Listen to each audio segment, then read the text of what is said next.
we're going to get started. And our first speaker tonight would like to bring a message and say hello. This is going to be Troy Workington. He is our city manager.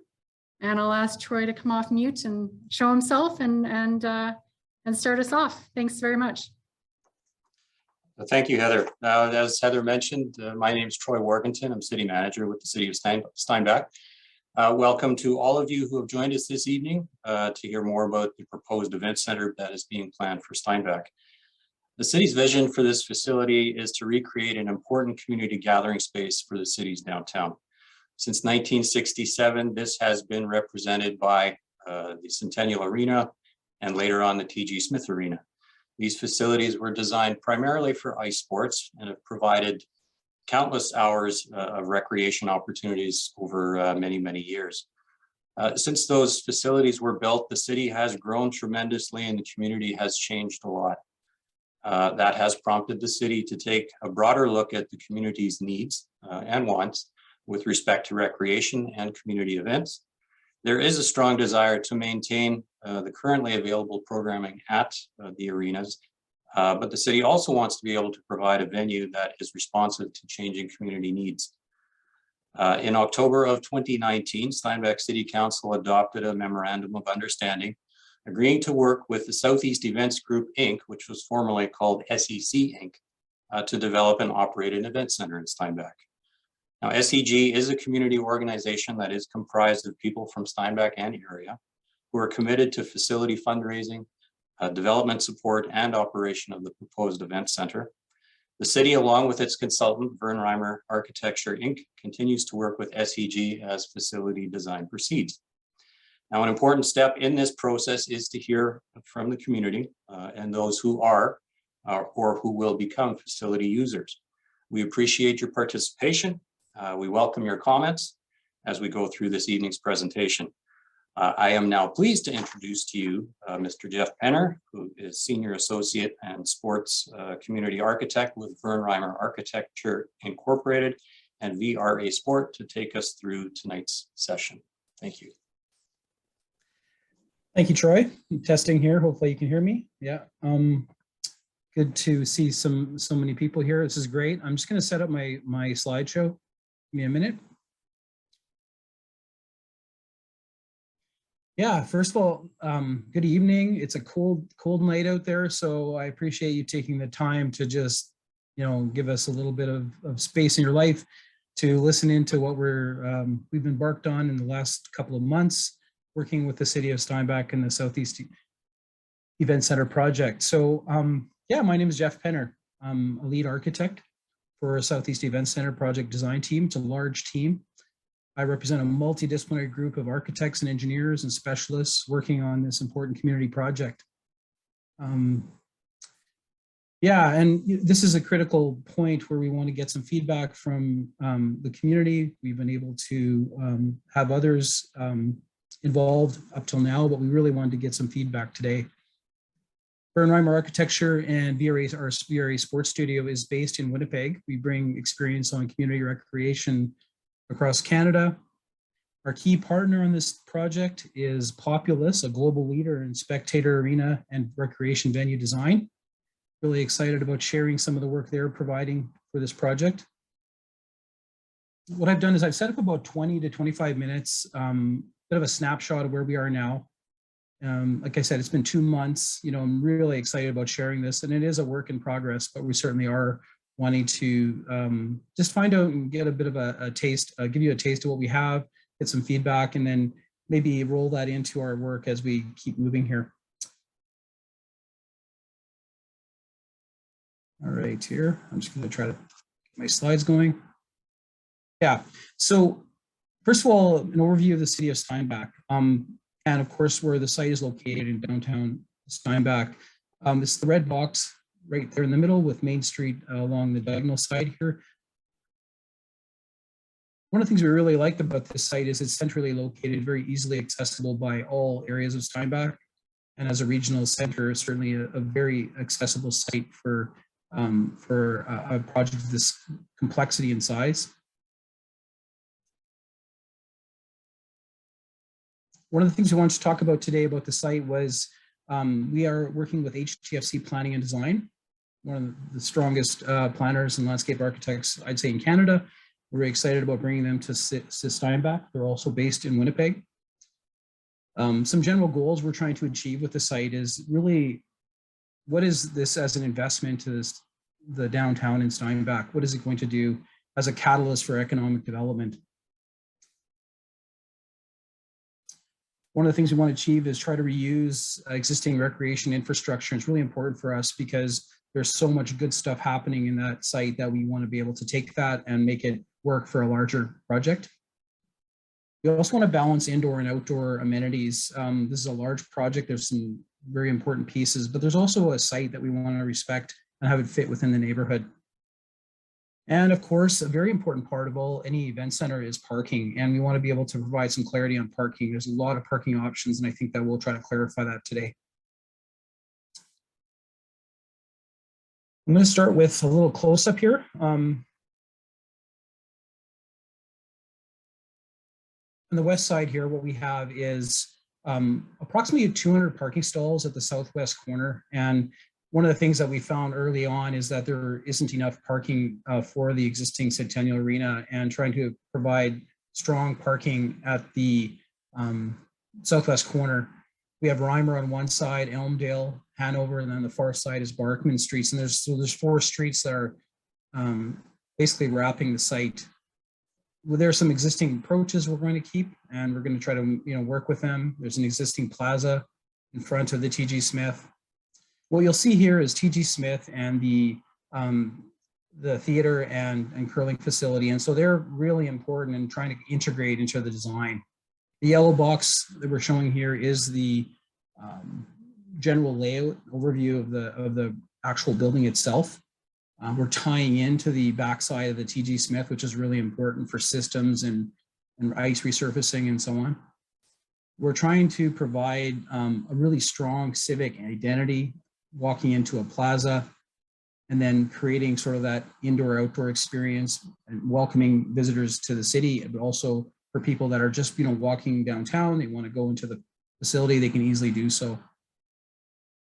On the north side, where Hanover is, we are needing a service space where we have larger vehicles would be able to access, and also team use and deliveries and so on. On the far north side of the facility is bus drop-off and sort of just like a lay-by off the street to provide for visiting teams to park their buses, or if there's concerts and so on. On the east side of the site, I'm going to go through this a little bit if we need to further later. Keystone is here with the curling facility. There's an existing parking area that's going to be respected and maintained. What we're proposing with the city of Steinbach is to provide an outdoor rink. It's an NHL size outdoor rink with warm-up shack kind of concept with some seating areas. So there are some existing trees we're trying to maintain and trying to keep as many as possible. But we're also needing to provide parking, so that the parking areas are noted here. In total, the parking on site would be approximately 500. It's a plus or minus at this point. That includes accessible stalls. So there's some barrier-free access, good approaches where we're tying into existing space. And also what we've done is a parking calculation and understand that there's a number of parking areas immediately across the site. We have approximately within a 5-minute walking radius, I would say, is about 1,500 stalls. We're very happy with that. That's very good. So, I'm happy to clarify that in the next bit. What we have developed, and it's quite important here, is a phasing strategy for the site. It's quite important because we're actually trying to maintain the Centennial Arena functionality while we're constructing a building. And so you'll notice that in this case, the larger arena complex is on the north side of the site. And the reason that's there is because we are trying to maintain that Centennial Arena, create a new atrium in that first phase, and I'll share with you what that phase looks like. So the first phase would be built here. We'll maintain functionality and operations while that Centennial Arena is going on.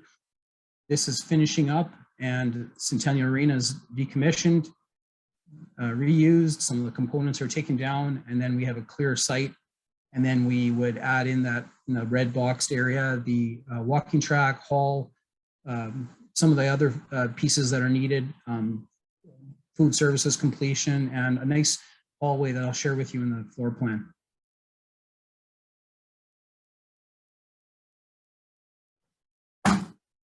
One second here.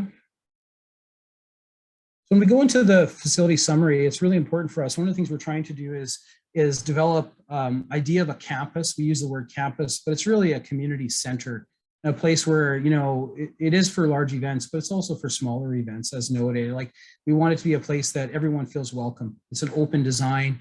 It's comfortable. It allows people to feel proud of the facility, and it's a facility that will grow and become a part of the Steinbach fabric. Another important piece is to provide really strong wayfinding. We find that many larger facilities don't have that. We want to provide good wayfinding. As you enter the building, you know where to go. And that sort of leads us into the idea of full accessibility or inclusivity. We want to be able to provide a space that is just reduces those barriers and allows people to feel like they can enter without any concerns.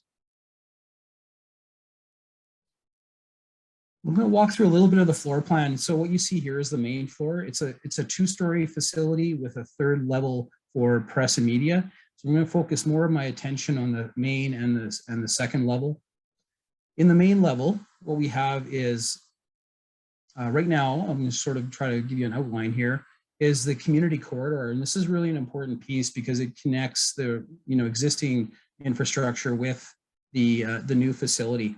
But one of those drivers there is to sort of create a new entrance for the entire complex. So when we currently are entering the Centennial Arena, now we're entering a new facility that's going to tie everything together. One of the things we've decided is an atrium space, and the atrium space, a little closer look here, is going to provide not only like circulation and crush space, it's going to be a functional, almost like a seating area, a place to gather, a place to have some concerts, some arts, just a chance for you to drop by it, grab a cup of coffee. One of the things when we do this kind of work is we want to be able to have control. And so the control here is right here in front. So, that's going to be admin center. There's ticket office, basically general office, and some of the management of the facility would happen here, and to sort of have eyes on the site. We have a food services zone here, which is being defined right now with our food service consultant. This is a really important part of it, is how you could create a welcoming event centers and how you create revenue and how you create sort of an economic viability, is you can have a food service aspect that really kind of becomes part of the heart of the facility. And it really can accommodate obviously large events, but it can also help you with having smaller events, banquets, tournaments, and those kinds of things. This area is being defined right now. You move further into the facility, one of the things we're looking at is to create efficiencies, and the efficiencies we have are, stacking male and female and universal washrooms. And that's what a UTR is. It's a universally accessible washroom. So the second level, you'll see that piece happen there. We have a first aid room. One of the things I'll get into in the change rooms is this sort of mixed change room facility. We have an AVIT room, which is really where the technology is resting for the many things that are happening in the building. One of the things we found out from the stakeholders was that there needed to be a place where they could kind of call their own. And this is sort of a volunteer hub that we really want to sort of generate as becoming a place for the stakeholders to have their own zone. They can utilize for their functionings, for their whatever programs they're running. And housekeeping, of course, and then a skate shop. A skate shop is sort of a natural tie-in to what we're doing here with the ice side. They have a public side, but also a player side to it. The atrium does kind of provide really strong access for a number of uses into what we call the dry floor or the ice itself. So that could be used for concerts or for parades or trade shows or whatever use is happening on that ice surface. On the north side, this is again in the main level under the concourse zone, but at ice level. We have several dressing rooms, and we have an away room, which we, in our stakeholder conversations, it was becoming a conversation about it becoming a home room for the high school team, for AAA, for other uses. So this would be quite a good room. It's larger. We have 5 really well-sized dressing rooms. They're all barrier-free and all female-friendly is the word I use. They're well appointed so that you can make it grow programming in the game. 2 large officials rooms. We can't forget the officials. Officials are a really important part of any sport, and we want to be able to provide good space for them. And this little mixed room, we call it, basically for smaller teams that have maybe a female or 2 females, and then you want to be able to provide dignified changing for them. I'm going to go to the other side, and again, we'll put this in context here. This is, so the ice is on the north side of this, on the top side of this, and there's a service corridor. This is the food services zone. We have a corridor access right across. We have a large storage room, and we have 2 flex change rooms, which are really designed as sort of green rooms, as rooms for ice hockey or any ice sports, but also designed for the potential to use for the hall, for tournaments, for basketball, volleyball, any sport, and also for staging for catering. The hall is approximately 11,000 square feet. It can accommodate pretty much all the sports. It's got a nice tall ceiling. Really happy about that. That came out of the stakeholder meetings as well. And it can be divided into, right now at 2, we're thinking about dividing into 3. So it'd be a division along the center, but also possibly a smaller division. And we also have the Pistons area. So the Pistons dressing room and their head office and what we call corporate office. You know, moving into the concourse. So I explained a little bit about the atrium and the idea of an atrium space. Now you're entering up those stairs and you're moving into the southwest corner, which is sort of the crush space in the second level. And that's going to give you that openness. And I'll share with you again a little later, maybe a little bit of that view when you walk in an animation. Stacked washrooms, a lot of corridor space, which is really quite important. You need crush space for this kind of area, and I'll explain that again further. We have concession zones at the corners, and those have yet to be defined, but they're areas where you can have grab and go, where you can have, sort of that whatever the food that's being served, whatever the theme that's being developed, that'll be available here. You can also turn right if you're not going to the ice area or the spectator area. There's a walking track. It's 10 feet wide. It's basically 2 3-foot lanes and 1 4-foot lane, 12 laps to a mile. And then what we have in the middle is some NPR rooms.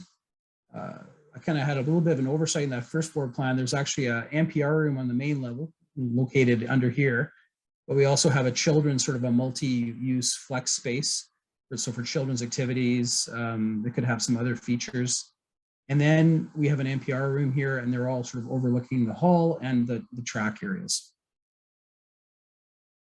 Again, this is a second level, so it does have an elevator access, and we also have a service elevator. Sort of in the middle here is quite a neat little space. We're actually looking at making this a strong feature, a unique, I would say, aspect of this facility is this club area. Allows corporate sponsors, it allows multi-use, allows meetings, it allows a number of different ways of serving food and beverage in this area for, the big events. And this facility is designed to be able to accommodate large events, national events, but it also is a community facility, so it does have that balancing. I'm going to go through configurations now. So one of the things we are looking at is, okay, how does this facility adapt? And in this case, you'll see an ice 85 by 200 ice. This is standard. Everyone's familiar with it. There are some unique aspects to it. We have our player boxes on the same side, and this is an NHL standard. Same thing with timekeepers and penalty box. And then we have zones at the corners. In this case, this is actually over here. This one doesn't exist anymore. And then this is our ice resurfacer access. Let's say we want to convert this to a dry floor sport. Maybe there's a basketball tournament or the Globetrotters are coming to town or something of that kind. You can go and have a sport, and it could be split into volleyball, basketball, or wrestling, or whatever nature of sport activity There's lots of room to make those changes. Another piece is concert, inside concert. And this is really probably going to be a very big one. There might not be that full venue all the time, but this will allow the larger concerts and the larger graduation ceremonies, for instance, and that kind of thing, with end stage and have access to the end, and then public access on the main level and also at the concourse. One of the larger occupant loads would be a center stage. In this case, you could have a center stage and it could be a performance, it could be any kind of activity, but that would be a center stage right at center ice. Now, I wanted to share a little bit about what we call, I guess, character, or things that sort of help us define and give you a little bit of a sense of what we're trying for. This isn't to say what it is. We're trying to create some warmth, some openness with glazing, and a place where people feel comfortable, and there's no sort of darkness to it. It's daylit. It has some potential to sort of indoor-outdoor relationship, and allows you to connect with the seasons. The market area, the idea of warmth. What is Steinbach about? And there's so much happening in Steinbach with respect to food and beverage. There's a lot of opportunities to really showcase what Steinbach is. Key feature to the facility is the idea is its openness and the platform of that, you can be walking around the track and sort of witness and have some participation in things that are going on. In this case, you would look at the hall on one side, you might look in the atrium on the other, the idea of an open plan. Another perspective in terms of if there is a gym floor, that there might be some apparatus, there's some functionalities that people have asked us about. And so we're looking at, okay, how do we make that happen? And at the same time, make it multifunctional. We can't forget the dressing rooms. I think you got to really appreciate that. These are rooms that are really dynamic. They take a lot of people that are guests to your community, and they are really places that people remember. We want to create a memorable experience, but also make them very functional and durable. So that's something we're looking at right now. We're going to talk about spectator seating. So spectator bowls are unique. And in this one, we're really excited about sharing this. Right now, we're aiming for 2,400 seats, and they're varying widths. And we know that we can try to get at a capacity for seating at 3,000 in the future. So we want to make sure that the building can accommodate any growth that the city of Steinbach can give it. We also want to be able to provide a club zone area I just talked about, the press box and media zones, and the concession washrooms, the flexibility and the accessibility. In this diagram, we're sharing 2,400 seats, and the different colors kind of show us what kind of options. In this case, maybe 19-inch seats, the narrowest that we would go with, 20, 21 round, and then maybe some wider 24-inch and 22 in the middle. So we want to be able to create some different seating options that allow people to feel comfortable and have really customized experience. We also have standing rails or stool height rails, where you can watch the game or watch the event standing. And that's a very common thing these days, as well as accessible barrier-free zones to watch, and they're in various places throughout. This is a three-dimensional view, kind of sharing a little bit about that press box on the far side. And that would be a space for media. There's a lot of need for media there, but also if you have scouts or higher level events, that's where you're going to have some of the team, and that's going to be accessible through not an elevator, but we're looking at what's called a lift device, so you can have access to that level as well. And the club zone as shown here, and I'll kind of go through that a little bit, but we're talking about branded areas and creating options for people to really experience, let's say if it's a Pistons game, or let's say if it's a larger event or a concert, this is that fuller experience where you can maybe get an all-inclusive ticket, maybe you can have some food and enjoy not just the seat, but the actual event itself. Another thing that you may have seen in some facilities is the use of technology. Really important for us to share that technology can help us. It can help us actually create create flexibility, create advertising for the facility, and create an experience.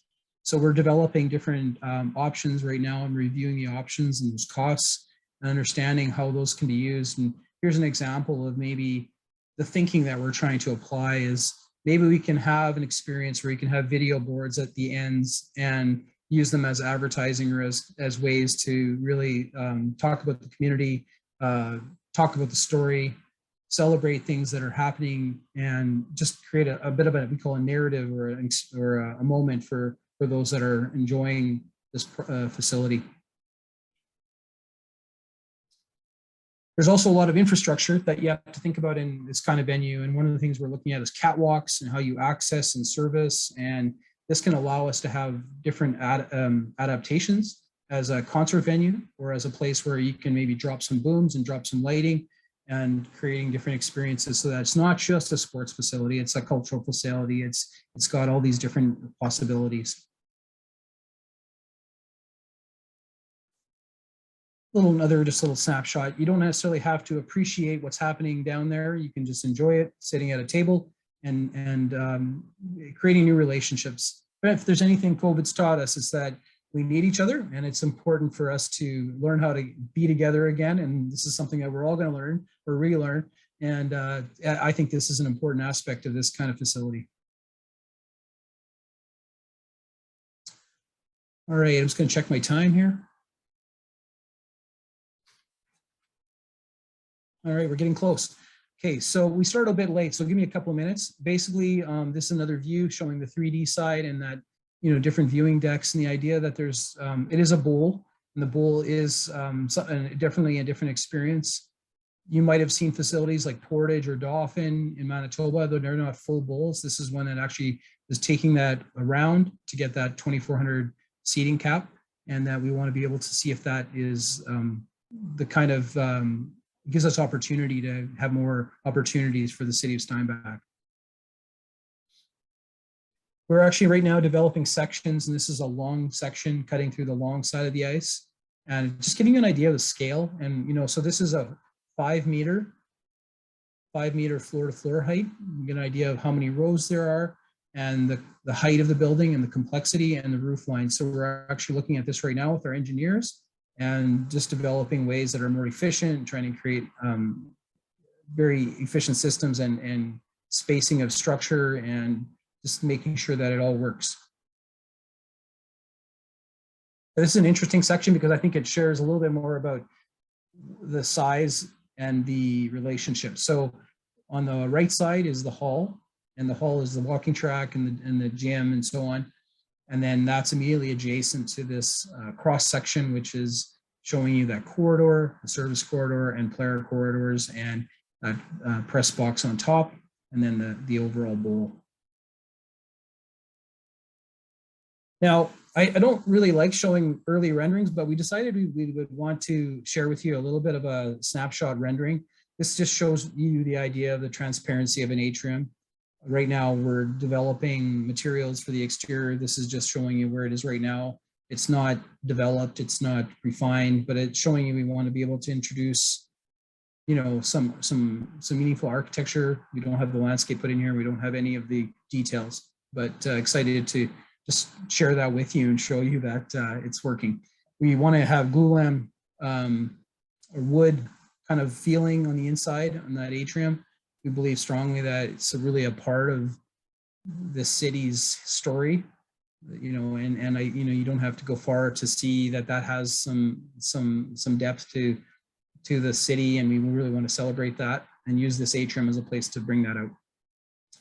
What I'm going to do before I get to Q&A, I'm actually going to go and share with you a little bit of a short animation or a walk. It's only going through the, I have to go find it now. It's only going through one part of the building. Just give me one moment.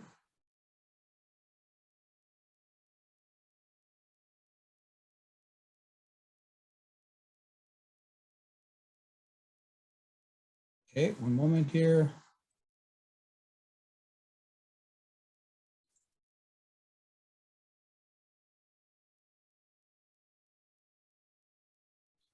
Yeah, I think it's on. I'm just going to set it up. Here we go. Let me know. Okay, we are. Okay, so I'm going to just, again, I'm going to narrate a little bit. I'm just going to tell you what we're doing when we're walking into it. So again, ignore the colors, ignore the overall like materiality, but the idea is the massing. This is the site. You'll see a lot of greenery around the city.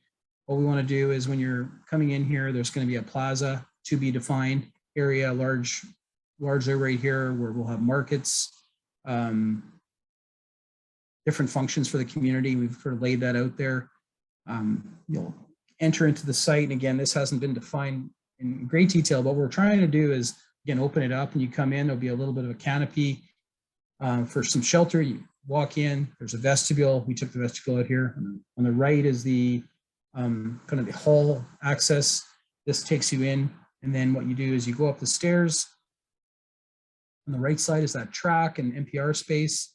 And then on this side is the concourse. Again, this is not colored and developed. It's just masked out for a bit of a look. Yeah, and here this is the view of the space itself.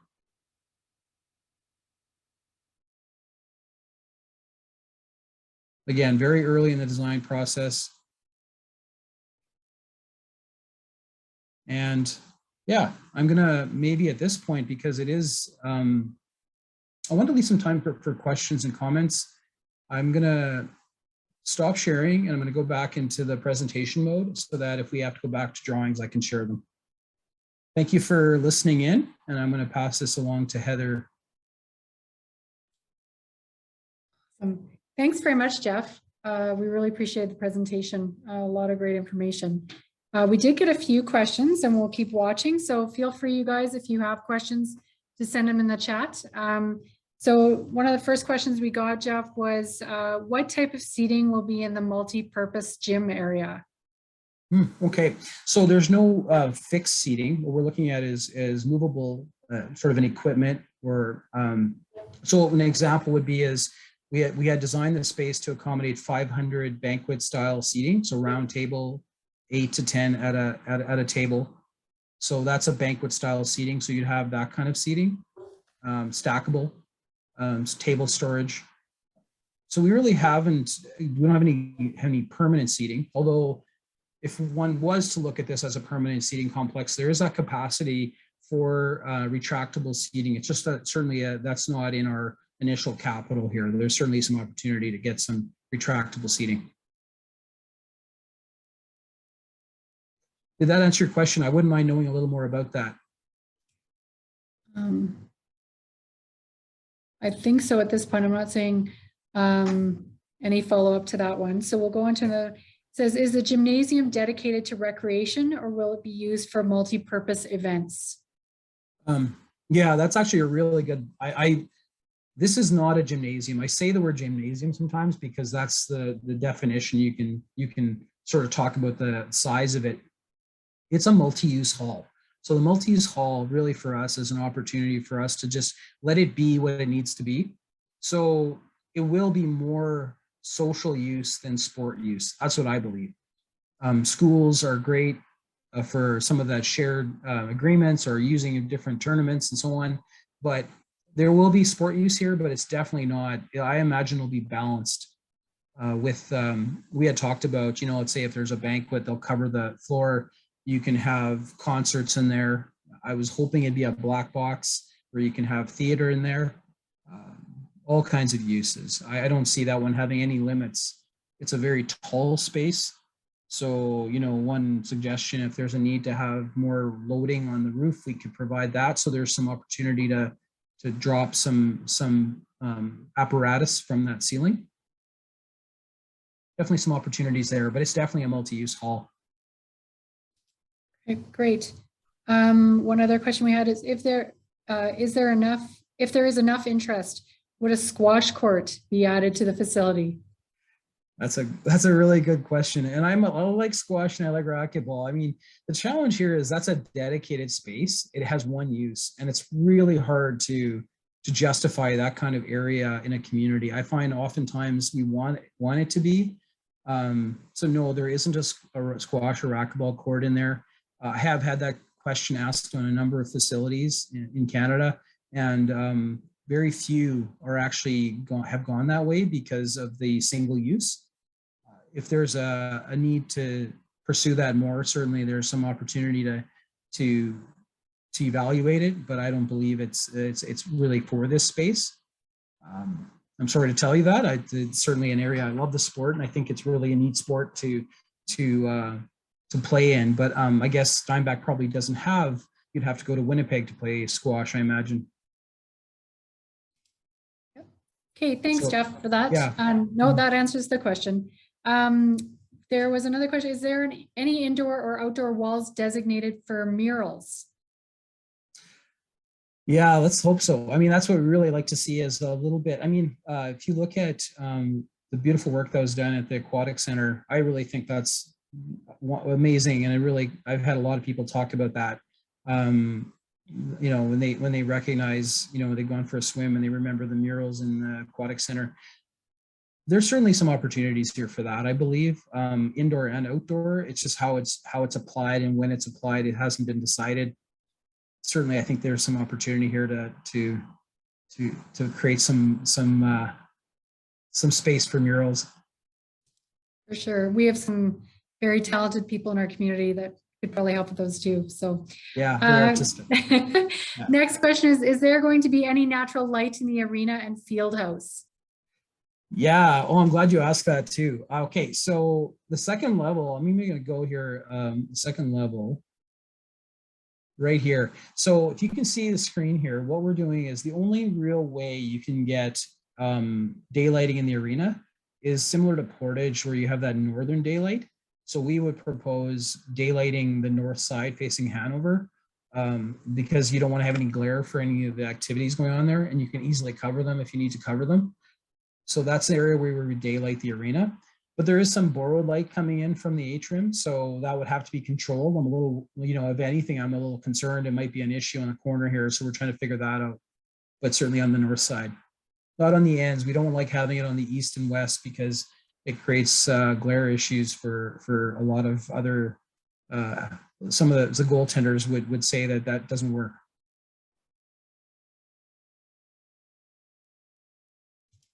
Okay, great. We have another question here.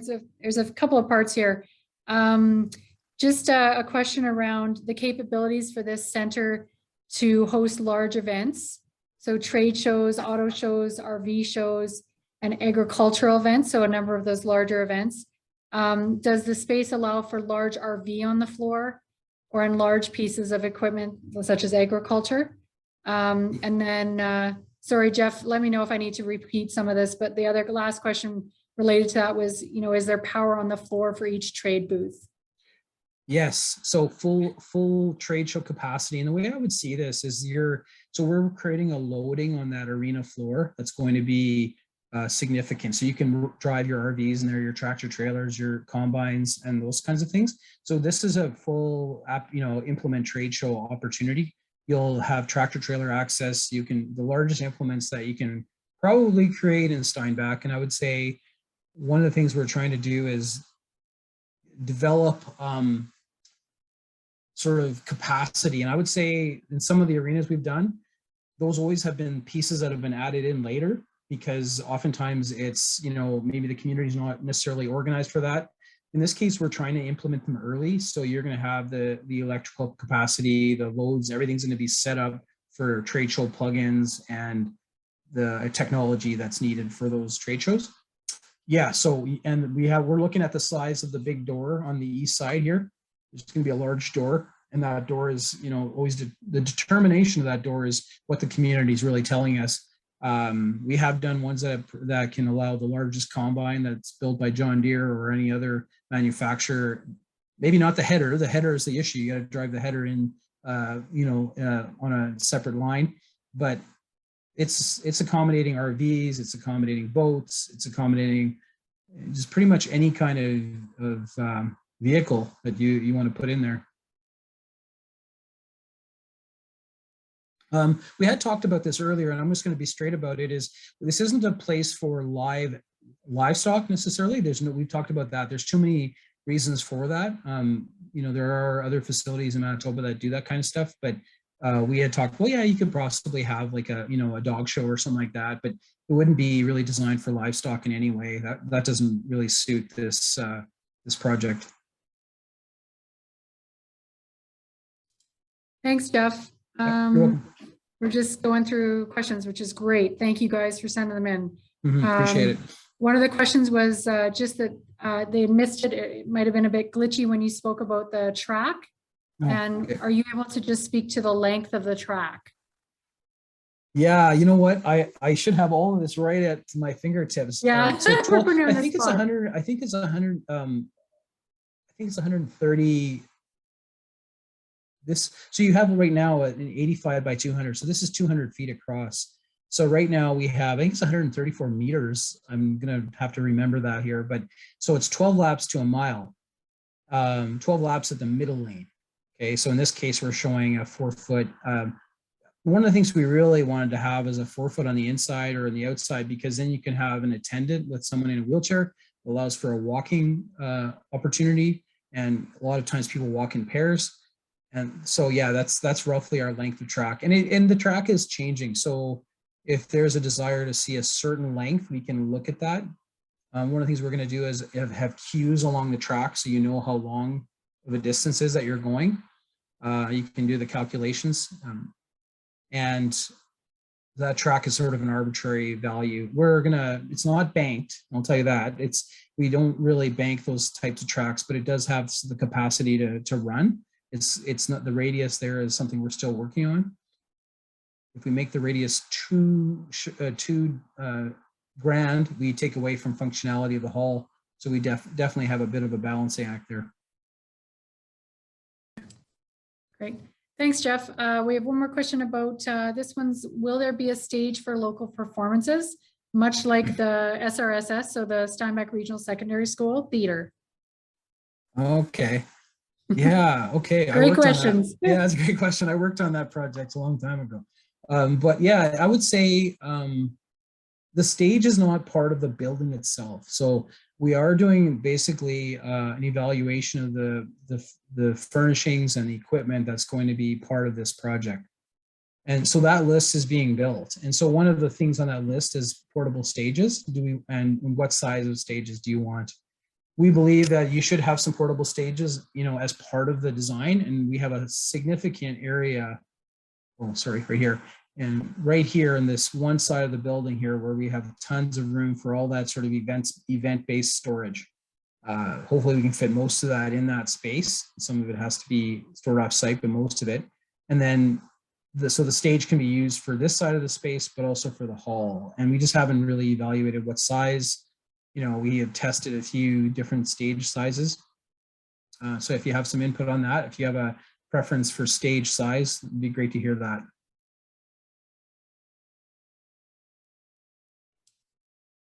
Okay, thank you. What capabilities do we have for corporate events, business meetings, breakout rooms? And then question around full multimedia in each room. They're saying attracts corporate usage. So just an understanding, is there meeting rooms, and are they fully equipped to do all types of audio-visual capabilities? Yeah, these are really good questions. Okay, so first of all, one thing I'll clarify, and earlier in the presentation, I missed this space here. It's a tenant space, but we actually are referring to it as a multi-purpose with a little kitchenette. The idea is that it's a space that is multi-use for any kind of meetings and so on. Some of these rooms, what we're doing is testing to see the occupant loads for those rooms. So like whether it's 30 or 50, this Chamber of Commerce has given us some really good input on what size they would like. So this room here can accommodate 500. So you can divide it into two at 250, and you can divide it into 4 at basically 75 to 60, well, 60 to 75 per corner. These rooms, these NPR rooms are roughly around 700-800 square feet. So they're quite large. And the question would be, do we divide it into 3 or 4? Like an example here is, I think this NPR here is 1,100 square feet, and this is 860. There's room here to make them bigger or smaller, and we just wanted to just test them to see what they would do. And then let's say if you wanted to have a larger space, you could maybe have this divider taken down and have roughly 2,000 square feet. So right now we have approximately 3 multi-use sort of, and we call them multi-purpose rooms.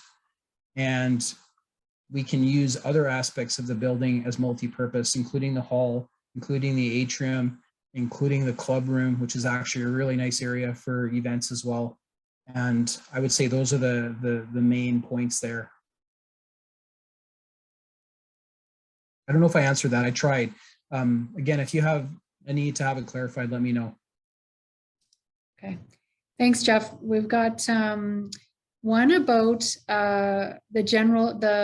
will the general public be allowed to use the walking path, or will the building be locked? So will it be unlocked during certain hours to use the walking path? So basically access to that walking path is the question. Yeah, that's actually a common one too. And I think it's a good question because it has to deal with how it's operational. We haven't talked about all the operational parts of this design, but I definitely would say it's more accessible. The idea is this controlling, maybe it's card access, maybe it depends on a membership. We haven't talked about those details, but I would say for the most part, these tracks tend to be, there might be certain times when you can't use the track.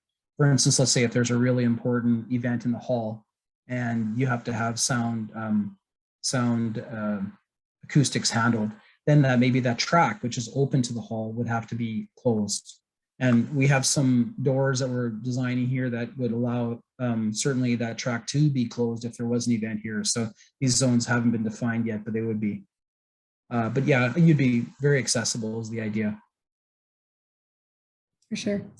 Okay, one question, this might be quick, I'm not sure. How many entrances will there be? Yeah, oh, as many as we can make. No, it's important to actually have, so the main entrance is here. We have been looking at a possible entrance on this side as well. So you're coming from the north side, if you're parking here, nice little walk down that, there's a little bit of an alley here. There's exits, large exits that are required by code to exit the concourse, and they're here and here. There's a couple of points of entry exit here for specific uses like concerts, players, officials. But the idea is most people will be entering through the main side. And then we're looking right now at an entrance between TG Smith and the larger atrium. So it's sort of like a community for tournaments. Let's say if someone's being dropped off, they can come in here and they can go into TG Smith. The curling facility and theater have a really nice entrance here, right? So with that plaza in the middle, it could be nice to have one thing here and one here. It really creates a good opportunity so that doesn't overload the main entrance for when there's more people here, let's say on a weekend, and you're parking on one side of the site. So one major one, secondary one, and then there's some opportunities for different access, including a delivery access. Awesome, thanks, Jeff. We're trying to fit in as many questions as we can, but so one is, it's great, we've got lots. What is the timeline? That's one of the questions for this facility. I shouldn't answer that one, Troy. I should maybe let Troy answer that one, but the timeline for us is we want to complete the design in first thing in March, let's say. That's our goals. And so there's a lot of work to do to that point, which means we're trying to get to a place where we can get it to, we call tender potentially in spring. Troy, you want to answer or clarify that a little more than I? I think you answered it very well. We haven't been able to determine an exact timeline as of yet. The design process is still very early, but our intention, both from the City of Steinbach perspective and from SEG, we do anticipate getting underway with construction as soon as we possibly can, once all the necessary approvals and funding is in place. Yeah. Excellent. Thank you to both of you. One of the questions we had is, will there be box seats? Yes, there will be box seats according to our current design. We don't really call them box seats necessarily as much anymore, but I love that way of thinking. So the box seats that you're referring to are probably these ones here. There's 4 zones. We're just learning right now, okay, what are they going to be? Are they going to be closed, like on the backside, so you have private space, or are they going to be open? And one of the things that we're learning is that people really, when they have box seats, want to sort of meet with other people. And so the idea is they would be open to maybe a larger gathering space in the middle.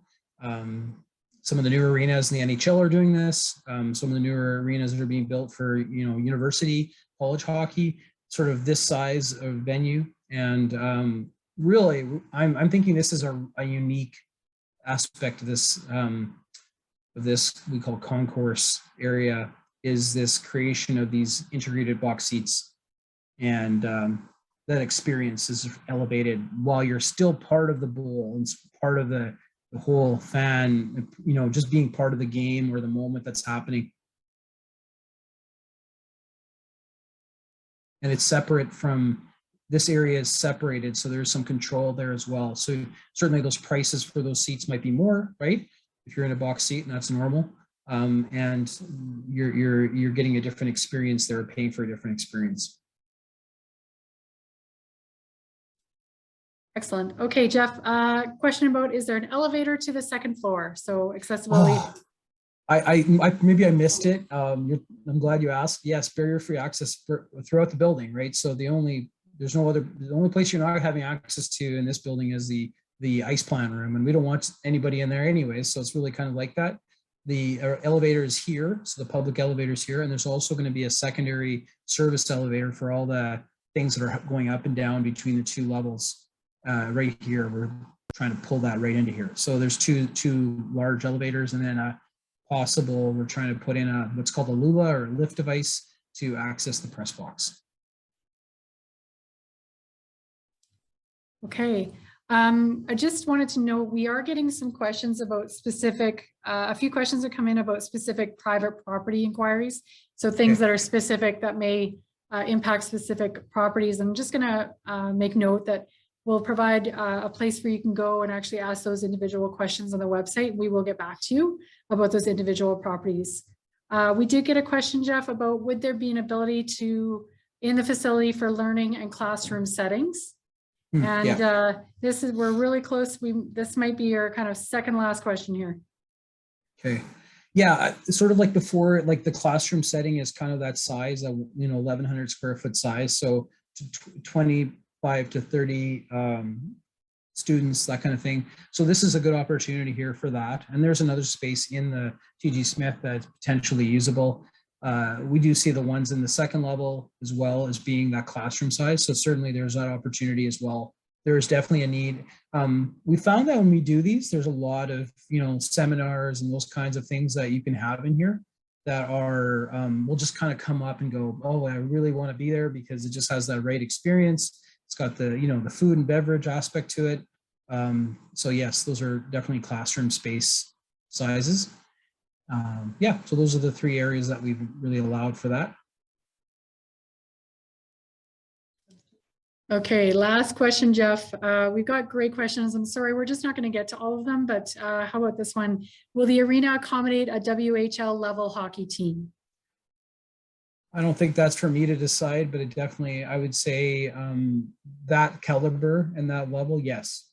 It has the capacity and ability. And I do believe that if I've been to a few WHL facilities, and this is in the same caliber, in fact, more than those facilities. So yes, this is certainly the next level of junior A in Manitoba and beyond. So it's definitely designed to accommodate. Okay, we're going to fit one. Oh, sorry, go ahead. No, just the seating issue. The question is whether or not the WHL, like that's a seating level issue. That's where that points to. It's pretty close to that. Okay, we'll sneak one last in if you're okay with that. Will the ice be ground level? Or if you're familiar with Brandon's arena, so the question is, will the ice be ground level or like Brandon's arena? Yeah, I understand that totally. Yeah, I've been there so many times. So the ice we can't design this bowl or the ice level to be too low. If it's too low, you have water table issues, which you do have in Steinbach. So we want to be able to also have it at close to your current TG Smith level. We want the reason we want that is because then the ice resurfacer can be shared between rinks and it becomes a twin pad arena in that regard. So we believe, and it's also very functional and economical. So the idea is the atrium becomes the way you get your spectator up to the concourse. And so it becomes almost like a procession to get people up to that level so they can look down into the rink, just like you would in Brandon or any other place. But yeah, we're definitely not digging too deep here. We want to be able to keep it at ice level or grade. Excellent. Jeff, we just really want to thank you for taking the time tonight and answering the questions. We really appreciate everyone that participated this evening and asked questions.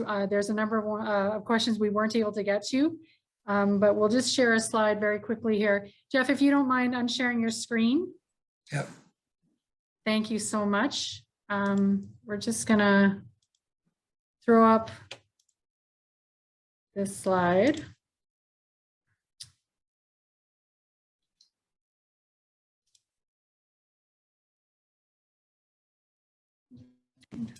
Okay, so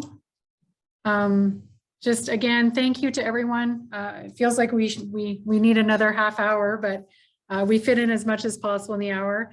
And we just really appreciate all the information, Jeff. We're very excited about this project, and we hope this gave everyone a bit of a glimpse into all the work that's going into this. And we ask two things from everyone tonight. If you have more questions, the ones that didn't get answered, or you have questions that you think of later, you can always visit the City of Steinbach website and just go to steinbach.ca. And there's an obvious place where we talk about the Southeast Event Center, and there's a place to submit questions. Feel free to do that. And our staff or Jeff will be reviewing those questions, and we'll get back to you with answers. And then at the end of this session, when we close down, there's going to be a poll will come up and just ask you a few questions about how you feel you would use this facility. And just answering those questions would help us a lot and give a lot of feedback as well. So thank you everyone for coming out tonight. Thank you, Jeff, again, for participating and sharing all the information. Yeah, thank you so much. Wish everyone a great evening. Yeah, thanks everybody. Appreciate your participation. Thank you.